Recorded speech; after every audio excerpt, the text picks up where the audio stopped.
अस्सलाम वालेकुम my YouTube fellows, क्या हाल चाल है आप सबके। उम्मीद करती हूँ आप सब बिल्कुल ठीक ठाक और खैर खरीद से होंगे अपने घरों में। अल्लाह ताला हम सबको हिफ्ज़ अमान में रखे और तमाम बीमारियों से बचाए रखे, आमीन। मेरे चैनल को सब्सक्राइब कर लीजिए, लाइक कीजिए और शेयर करना मत भूलिए। आज मैं आपको मैदे के अल्सर के मरीज़ों के लिए चौक दली का तरीका बताऊँगी अलसी के पाउडर के साथ। उसके लिए आपको एंड तक मेरी वीडियो देखनी होगी कि कितना मैंने अलसी का पाउडर डाला है। वो चीनी चाहिए आपको, दूध चाहिए और ये क्वैकर्स का डब्बा रखा है जौ का दलिया। मैं इस कंपनी का यूज़ करती हूँ, वाइट ओट्स। आप किसी भी कंपनी का ले सकते हैं जो आपको पसंद हो। मुझे ये पसंद है क्योंकि ये जल्दी गल जाता है। तो शुरू करते हैं आज की रेसिपी। बिस्मिल्लाहिर्रहमानिर्रहीम। एक पैन में मैंने दूध डाल दिया है। दूध तकरीबन 1.5 कप के करीब मैंने डाला है। आप भी 1.5 कप के करीब डाल लीजिए। एक बाउल का हमने तैयार करना है मरीज़ के लिए, तो ये 1.5 कप मैंने डाल दिया तकरीबन। ये देखिए मेरे कप का साइज़ तकरीबन 1.5 पाव के करीब मैंने दूध डाल दिया। आपके आसानी के लिए बता दूं क्योंकि कप के डिफरेंट साइज़ होते हैं, डिफरेंट क्वांटिटी उसमें आती है, तो 1.5 पाव के करीब आप दूध डाल दीजिए। दूध को उबाल आने दें, उबाल आने तक वेट करते हैं। देखिए दूध को उबाल आ गया है। अब हम इसमें डालेंगे जौ का दलिया। जौ के दलिए के बेशुमार फ़ायदे हैं। आप इनको बच्चों को खिलाइए, बड़ों को खिलाइए। और वज़न घटाना चाहते हैं तो आप इससे आसानी से वज़न घटा सकते हैं। मेरी तो डेली रूटीन है, मैं यही खाती हूँ और अल्हम्दुलिल्लाह मेरा वज़न नहीं बढ़ा कभी इतना।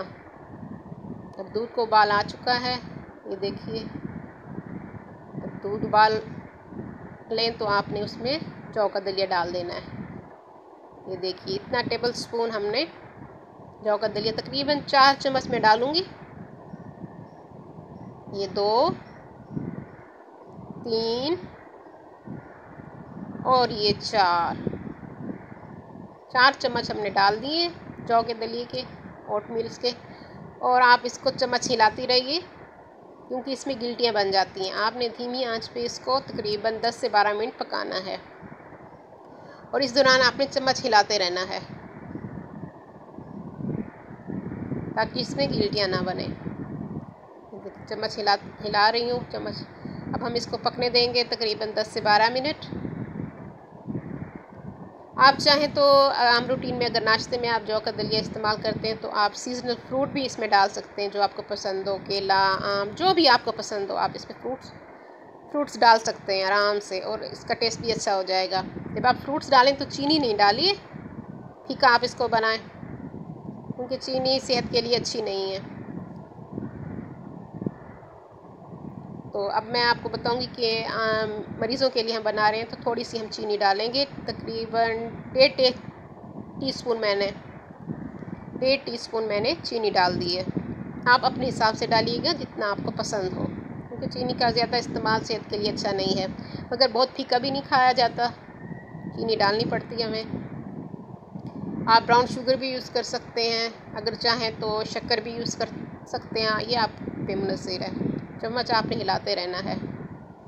अब ये देखिए 10 से 12 मिनट मैंने इसको पका लिया। ये गाढ़ा हो गया है। इसको आपने बहुत पतला भी नहीं रखना और ना बहुत गाढ़ा करना है, हल्का हल्का सा पतला हो क्योंकि ये ठंडा होने पे गाढ़ा हो जाता है खुद ही। हाँ जी, हमारी ये देखिए तकरीबन तैयार हो चुका है। आपने 2 माह अल्सर के मरीज़ों को खिलाना है अलसी के पाउडर के साथ। अभी मैं आपको बताऊंगी किस तरह अलसी का पाउडर डालना है। अब देखिए मैं अब डिश आउट करने लगी हूँ। ये हमारा रेडी हो गया है।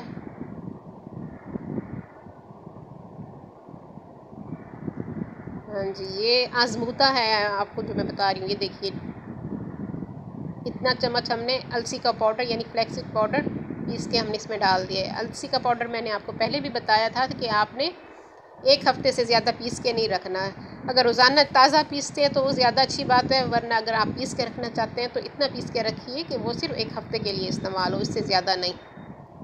इसको ठंडा कीजिए और मरीज़ को दीजिए। इंशाअल्लाह ताला इसके खिलाने से मरीज़ को अल्सर, आप देखिए कि 2 महीने में अल्सर गायब हो जाएगा।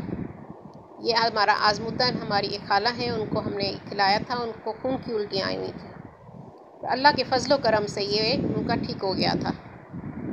उम्मीद करती हूँ आज के ये मेरी वीडियो आपको पसंद आएगी। अपनी दुआ में मुझे याद रखिएगा।